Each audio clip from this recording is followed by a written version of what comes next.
BAB hitam, hitam itu bukan berarti pasti bahaya. Apalagi nggak ada keluhan nyeri di perut. Kalau nggak ada keluhan nyeri di perut berarti lebih besar kemungkinannya dari makanan yang kita makan atau dari obat atau suplemen yang kita makan.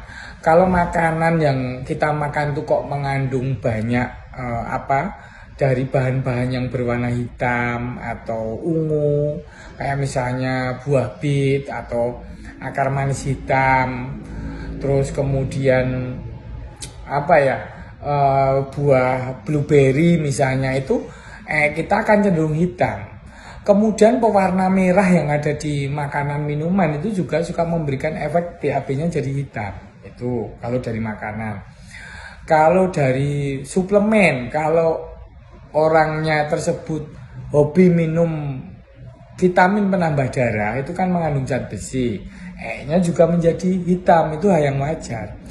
Hitam menjadi masalah itu kalau ada rasa nyeri perut yang luar biasa misalnya, atau kemudian ada gejala mual muntah, terus kemudian apalagi misalnya itu berbahaya itu terjadi kayak namanya akut abdomen tuh, kalau perutnya nyeri banget keras sekali, itu berarti ada perdarahan yang banyak. Tapi kalau perdarahan ringan memang tidak begitu nampak di awalnya.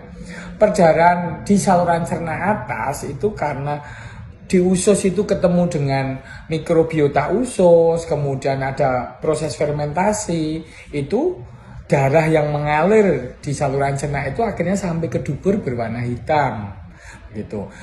Bisa terjadi misalnya orang sering konsumsi pereda nyeri, obat antiinflamasi non steroid biasanya, misalnya minum obat rematik bertahun-tahun, itu bisa menyebabkan perdarahan saluran cerna. Tahu-tahu orangnya lemes, kemudian waktu diperiksa HB-nya rendah, kurang darah misalnya seperti itu. Itu karena perdarahan di saluran cerna itu tidak ketahuan berapa volumenya yang keluar karena melewati yang hitam tadi. Bisa juga pada pasien yang kena sirosis hepatis, karena ada pengerasan di hati, aliran darah yang dari bawah melewati hati itu mentok, akhirnya harus cari jalan keluar. Jalan keluar itu lewat pembuluh darah di lambung atau di kerongkongan. Nah, itu pembuluh darahnya volumenya lebih kecil karena nggak bisa nampung volume aliran darah dari bawah yang banyak, akhirnya terjadilah menggembung, pecah pembuluh darahnya. Itu harus membutuhkan tindakan yang segera.